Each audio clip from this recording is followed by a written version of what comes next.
Good morning, afternoon, evening, wherever you are, and welcome. Thank you for listening to this program. This is Classic Movies and Radio Shows.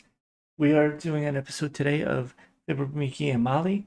It's one of their many Christmas episodes that they did, and all of their Christmas episodes were a lot of fun. This one is something I think we can all relate to. It's having to stand in line at the post office to deliver packages. Back then, there was no Amazon.com. There was no UPS or FedEx delivery options available. You had to go to your post office, wait in line, hold in the packages that you wanted to have shipped out. And this tells something that we all had experienced at one point in our life, up until recent years. So enjoy. Thank you and have a good day. Let me know your thoughts on this episode. The Johnson Wax Program with Fibber McGee and Molly.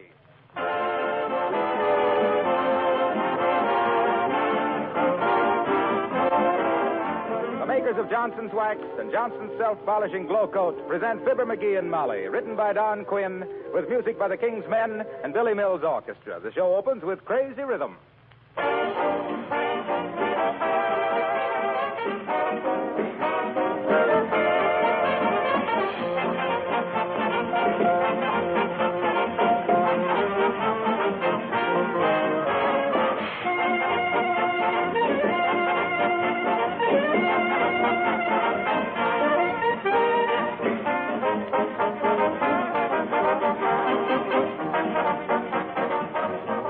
During the coming holiday season, there's probably going to be more activity than usual around your home. There'll be more wear and tear on your floors, especially in the kitchen. If those floors are protected with Johnson's Self-Polishing Glow Coat, you won't have to worry about them at all. If you're not using Glow Coat now, this would be an excellent time to try it. Glow Coat offers many advantages. First, it protects linoleum against wear, scratches, and dirt. Cleaning is easier because spilled things are quickly wiped up with a damp cloth. Second, Glow Coat makes linoleum floors more beautiful, gives them a gleaming polish that keeps the colors fresh and bright. Third, it makes the linoleum last longer. And fourth, it's a wonderful time and labor saver. Johnson's Glow Coat is self-polishing. It needs no rubbing or buffing. You simply apply and let dry. In 20 minutes, your floors shine with new beauty. Be sure Johnson's Glow Coat is on your next shopping list.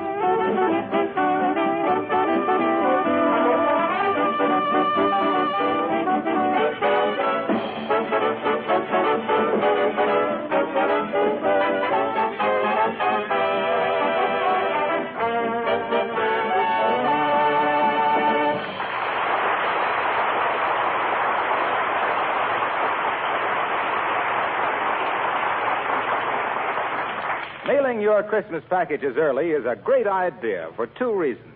One, it gets them off your mind. And two, the recipient has time to look his gift over and change yours for something cheaper. So here at 79 Wistful Vista, about to depart for the post office with arms full of packages, we find Fibber McGee and Molly.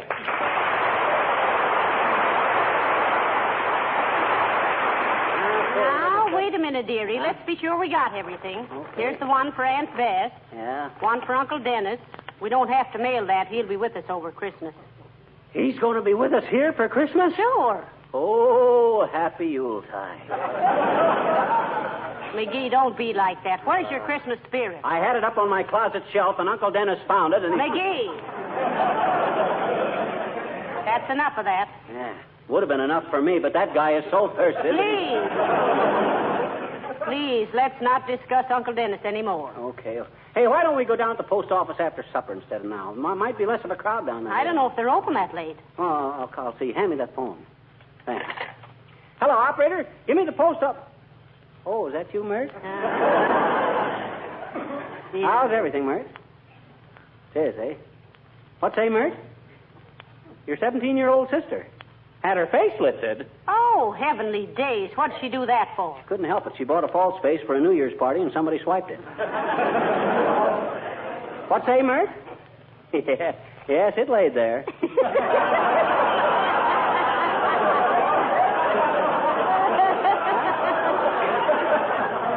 What say? Oh, the post office don't answer, eh?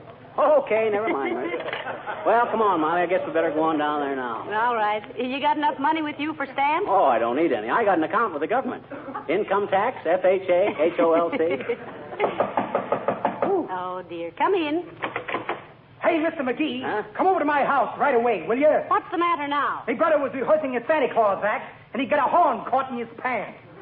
Why, he's too old to be playing with toys like that. That ain't one of the toys, it's one of the reindeer. Hurry, will you?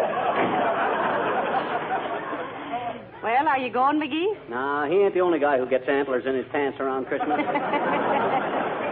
Now, let's see, you take those 4 packages there, and I'll carry these couple. Hey, what's in this big one here? Which one? This one. Oh, that. Uh-huh. Why, that's a new aluminum baking dish I got for Aunt Sarah. Oh, a camisole, eh? No, you mean casserole, dearie. I do not. Casserole is medicine. Go on. That's castor oil. Well, then what's a camisole? Well, a camisole is a... well, it's a sort of a... Uh-huh. You see? So it is something you cook in. Well, it could be in hot weather. Well, anyway, I bet that's a good... No, we'll never get to the post office if people keep coming in like this. See who it is, dearie. Hey, it's Gildersleeve. Oh. With an armful of Christmas presents and a big smile on his face. Oh, dear. Must be bringing us our presents. Oh, and I haven't got his wrapped up yet. Play up, Oh, play. well. Come in, come in, come in. Well, hello, Mr. Gildersleeve. How nice to see you. Hi, Gildy, old man. You're looking well. A new suit? Why, no, this is the same suit I always wear. Well, it certainly looks nice. Have a chair, Mr. Gildersleeve. Have a cigar, too. Yeah, no thanks. I just dropped in. How is dear Mrs. Gildersleeve? Why, she's splendid, thank you. But the reason I came No, over... I was just saying to Molly. Molly, I says, we got to do something nice for Gildersleeve this Christmas. He's been a mighty fine neighbor, I says. And I says, yes, McGee, I says, he's been so nice to us, I says. Though I hope he doesn't give us anything. Well, I'm glad you feel that way about it, Mrs. McGee, because I'm not giving you anything. That is the same old suit you got on, ain't it? Getting pretty baggy, too, if you ask me. Was there something you wanted, Mr. Gildersleeve? We were just leaving for the post office. Oh, yes. McGee told me this morning you were going to the post office. I just stopped in to see if you'd mail these packages for me while you were down there. Hey, wait a minute. Why, shucks, we already got more than we can... And I wish you'd buy me some stamps, too, while you're at it. Say, you might save time, Mr. Gildersleeve, to get your stamps at Kramer's drugstore. Oh, they're too expensive down there. What do you mean expensive? Stamps are the same everywhere. Yeah, I know, but I hate to go into a store and buy stamps. They don't make any profit on them. Well, what's that got to do? So I usually make a few purchases to ease my conscience. Oh, I see. Yes. The last time I bought a 2-cent stamp in a drugstore, I came home with a hot water bottle, toy submarine, 3 rolls of film, a rental detective story, and a couple of badminton rackets, and a big gob of hot fudge on my necktie. A guy as fat as you are has got no business eating hot fudge. Who's fat? Well, besides you, there's Oliver Hardy, Don Wilson, Paul Whiteman. Ooh! You're a hard man, McGee.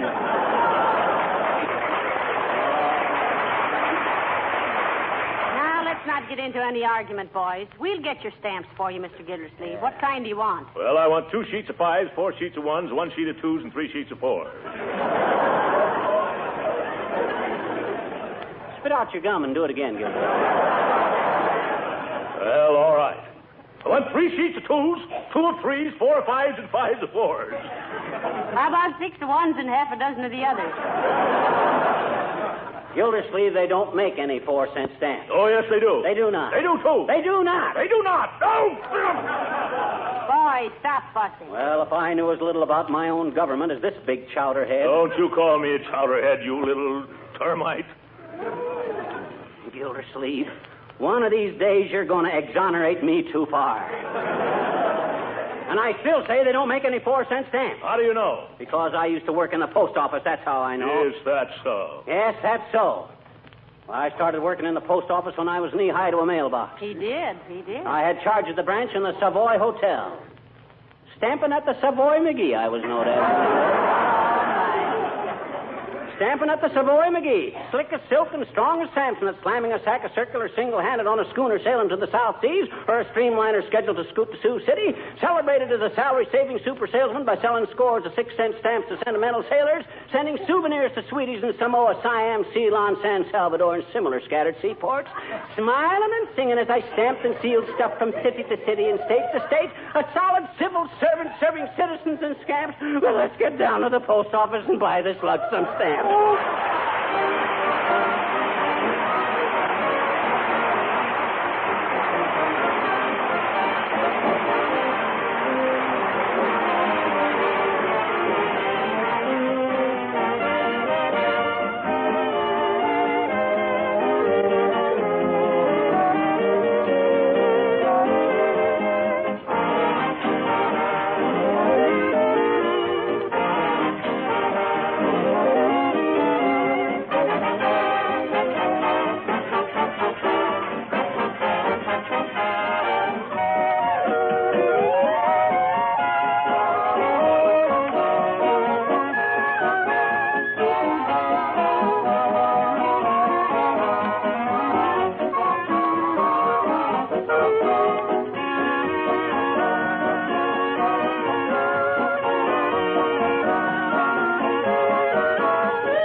Windows down, sir. Where can I find the postal savings department? Boy, these packages are getting heavy, Molly. I'll sure be glad to unload them. Well, we won't unload them very quick, dearie. Huh? Look at the long lines in front of the windows. Oh, boy. Hey, folks, you mind if we squeeze in here? We got an important engagement we'd like to get... Who do you think you are, anyway? Wait in line like the rest of us. Maybe we better go to the end of the line, Molly. It's more democratic. McGee, do you realize how many people are ahead of us in this line? Huh? 73. And a good thing, too. Keeps them off the streets. McGee. Huh? This man standing in front of me. Huh? I wish he'd turn around and face the way everybody else is. He's got a blank look on his face that bothers me somehow. I'll move aside a little. I can't see over these You packages. see him there? Oh, that ain't his face. Hey, Bud, you got your toupee on backwards. My goodness. Thanks, Claude.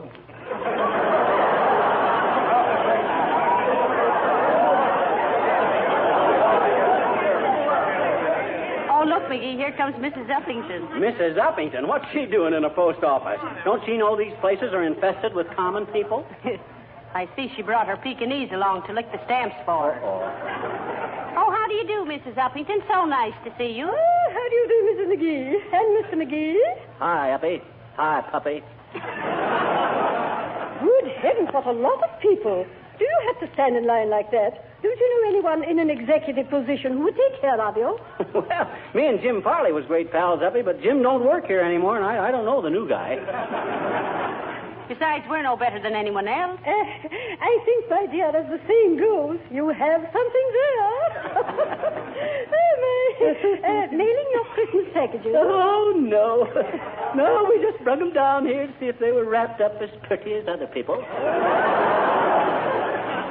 Say, while we're kicking the basket around, Abigail, what's the idea of bringing that dime-sized Doberman in here? Yeah. Oh, you mean Fifi? Fifi. Isn't she sweet? Mother's little darling. Oh, sure. Say hello to Mr. and Mrs. McGee, Fifi. Ah, wonderful, ain't it, Molly? I always wondered how you said hello in Pekingese. Oh, hasn't she a sweet little face? Such bright eyes and such animation. You know, sometimes I could almost believe she was laughing at me. Well, if she's really intelligent, how could she help it? She is very intelligent, Mrs. McGee. Her mother was champion Floradora, Conquistadora Brownie the Fifth of Philadelphia. Oh. And who was her father? Or am I putting Fifi on the spot? I knew she was either from Philadelphia or New York, Uppy.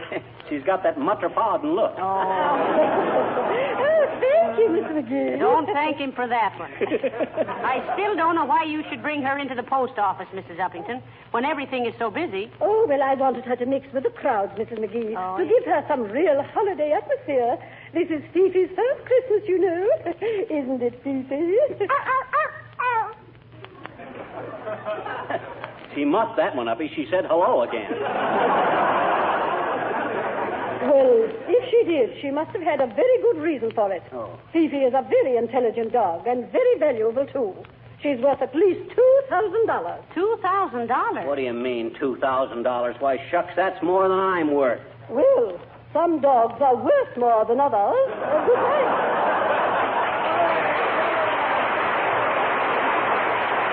Some dogs are worth more than others. Teddy Roosevelt slayed the Rough Riders with that one.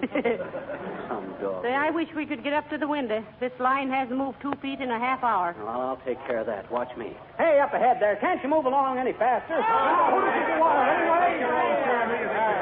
Okay. I was just asking. You getting tired, Molly? I certainly am. My feet are beginning to agitate for better working conditions. Mine, too. I wish we could put this... Hi, mister. Oh, hello there, little girl. What you doing here? I'm mailing a letter to Santa Claus, I bet you. Are you? No, we're not. Why? Huh? What'd you say? When? Never mind. What'd you ask Santa Claus in your letter? I asked him to make the man next door not mad at me anymore because I don't think he's going to give me anything for Christmas, I bet you. Well, what juvenile peccadillo aroused his antipathy, sister? Gee, what's the matter with you?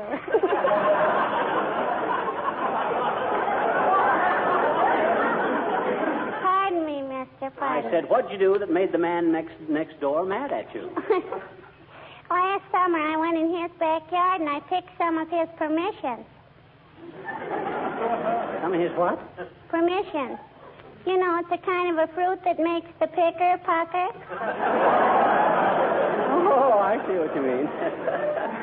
Well, why didn't you ask him if you could pick them? Oh, I was afraid he wouldn't give his persimmons. You mean his permission? No, I picked his permissions. Look, sis, you don't pick permissions. You give persimmons. You persnip. Let's start over again and make it pears. All righty. Grizzly pears or teddy pears? So you're mailing a letter to Santa Claus, are you? Sure. You see, here it is. Oh, say, that's pretty good handwriting, sis. I know it. Don't tell me you wrote that. No, my papa wrote it. I always ask him to write my Santa Claus letter. Cute. That's a very good idea. Sure it is, I bet you. All us kids do that because our papas all believe in Santa Claus. Oh, they do, eh? Sure.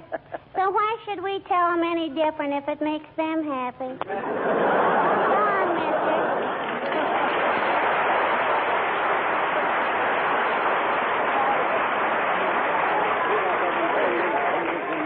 Hey, Molly, what makes this whole line of people give that sudden jerk every few minutes? Why, don't you know? No. That seventh man up ahead has got the hiccups.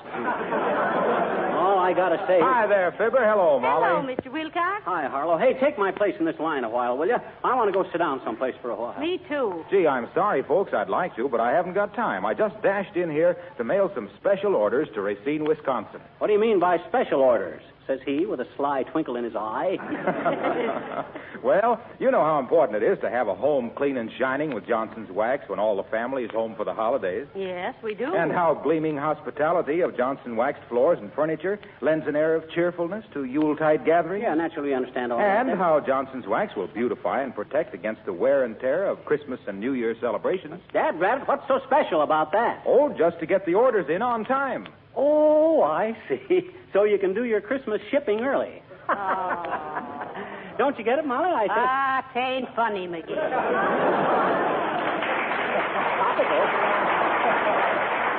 Do our Christmas shipping early. Yeah. That's pure golden bantam for my money.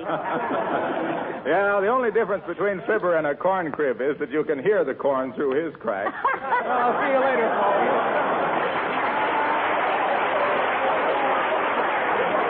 Oh, dear. Oh, boy. Say, who'd have thought we'd have to stand in line this long 2 weeks before Christmas? Must be off. Blankets, cushions, folding chairs. Might as well be comfortable while you wait, folks. Blankets, folding chairs, cushions. Get your... Oh, hello there, kid. Hello, Mr. Oldtimer. Since when have you been working in the post office, old-timer? No, I'm kind of a pensioner around here, kids. They give me the job in memory of my sister, Nellie. Oh. Oh, dear. What happened to your sister, Nellie? Well, we never knew, daughter. She was a Pony Express rider in 1848. One day she disappeared, mail bag and all. All it's figured she must have got caught in a landslide. Reckless critter Nellie was. But me and Ma, we never give up hope. We always thought that someday Nellie would hop. What's the matter? Make way for the United States mail. It's Nellie. Hey, Nell, it's me, your brother. Hi, Roy. How's Ma? Fine. Where you been? I got caught by Indians. Just got away 3 days ago. They got great news for you, Roy. What's They that? discovered gold in California. You don't say. Yep. Climb up in the saddle, Roy. Soon as I deliver this mail, I gotta go home and get a clean shirt. This buckskin's beginning to chase me. Yes, sir. Make way for the U.S. mail, Yes, folks. sir, I'm with you.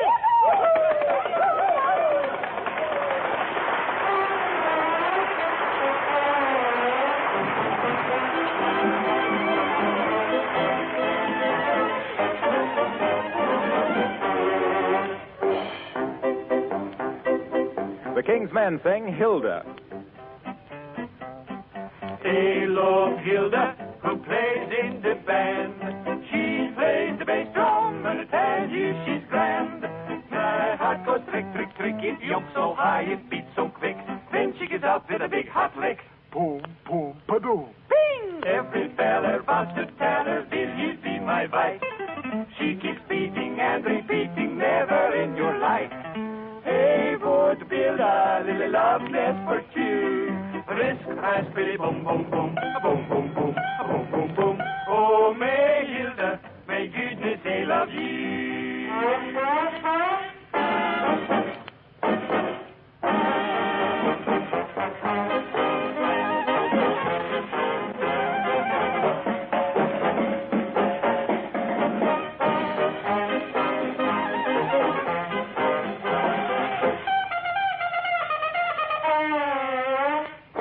Oh, may Hilda, may goodness you have filled a big aching heart with gladness, fit your inning vein.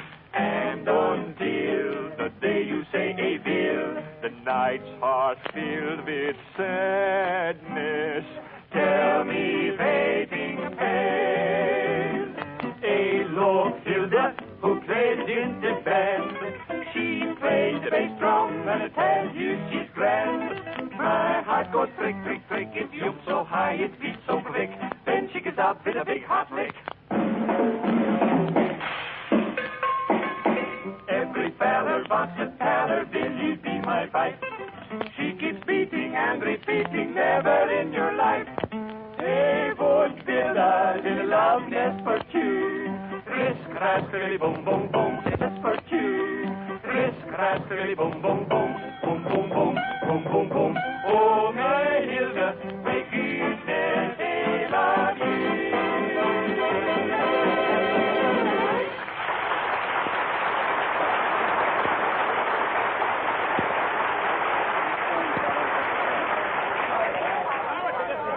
Oh, McGee, dearie, let me take those packages a while. Your arms must be numb. It ain't so much my arms. It's my foot. My foot is... Uh-oh. Hey, Bud. You in front of me there.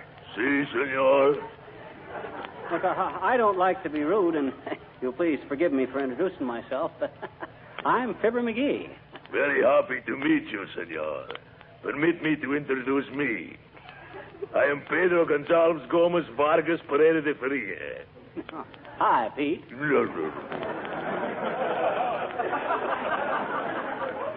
Now that we know each other, will you please get off my foot? Si, senor. Thank you very much. Es por nada, senor. It is pleasure to do business with you. Anytime I can get off your foot, please let me know. Don't think I won't, bud. You sound like two gentlemen of the old school with apples for the teacher. Oh, well. Oh, dear. I'm so tired. Well, me too. For 2 cents, I'd dump these Ah, packets. there. Good day, my dear, and a dull December to you, crab meat. Hi, Boomer. What are you doing in the post office, Mr. Boomer? Always come in here to write my letters. Small, smart, and smell nice. Wonderful feeling to be able to walk away from a federal pen without hearing bloodhounds in the distance.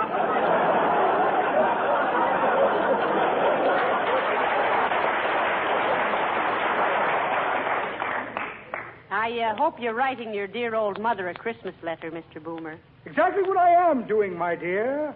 Have to be careful what I say, too. The warden reads every word of her letters. Let me see now. What did I do with Mother's letter? Like to read it to you. Ah, never mind, Boomer. We're too tired to... Now, let me see. Where did I put Mother's letter? Had it right here a moment ago. Here's the short end of an exploded cigar.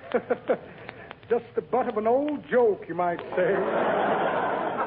Invitation to a New England boiled dinner. Ought to be interesting. Never been boiled at a New England dinner. Well, never mind looking, Mr. Boomer. We're in no mood. Ah, what's this? Pair of cellophane gloves. Very handy to let your left hand know what your right hand is doing. Couple of diamond shoulder clips I picked up as I shouldered my way out of a clip joint. And a check. Well, imagine that, a check. Made out to a man named Mortispan. Mortispan, M-O-R-T-I. Excuse me while I go practice the signature. Good day, my dear. And good day to you.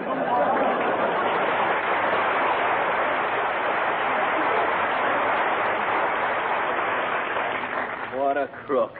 Isn't he, though? He was born with a gold chisel in his mouth. How many ahead of us, dearie? I'm about ready to give up here. No, it's only 3 now, Molly. Just hang on. Oh, it's only 2. Lady just got through. Hold the packages to one side, dearie. I want to lean against you a few minutes. All right, you're next, madam. Hey, come on. We're next at the window, Molly. Thank goodness this will soon be over. That's what I say. I'm completely exhausted. All right, sir, you're next. Bud, you're a sight for sore eyes. Here. Oh, dear. Now, weigh them packages and tell me how much postage. Sorry, sir, can't do that here. Huh? Why not? We've been standing in line here for 3 hours. But this is the money order window. You'll have to get in that long line over there.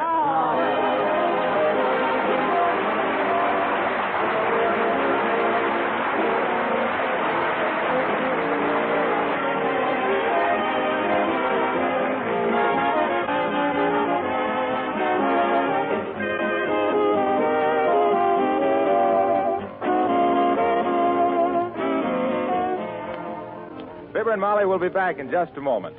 Well, these certainly are busy times for all of us. There are so many more things to do than we can possibly squeeze into every 24 hours.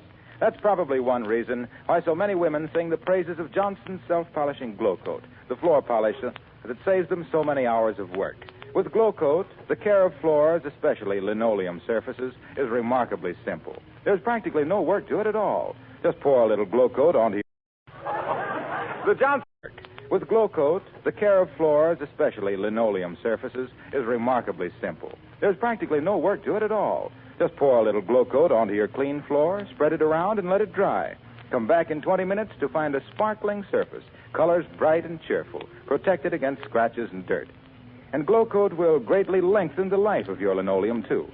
Ask your dealer for Johnson's Glow Coat in the familiar red and yellow can. And by the way, when you're making up your Christmas list, don't forget that either Glow Coat or Johnson's Wax makes a very useful and welcome gift for a friend.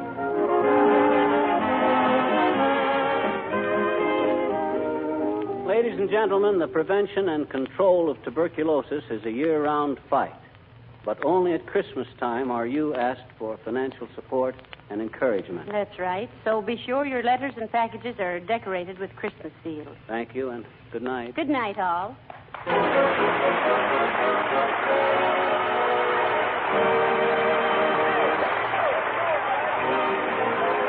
This is Harlow Wilcox, speaking for the makers of Johnson's Wax and Johnson's Self-Polishing Glow Coat, inviting you to be with us again next Tuesday night. Good night.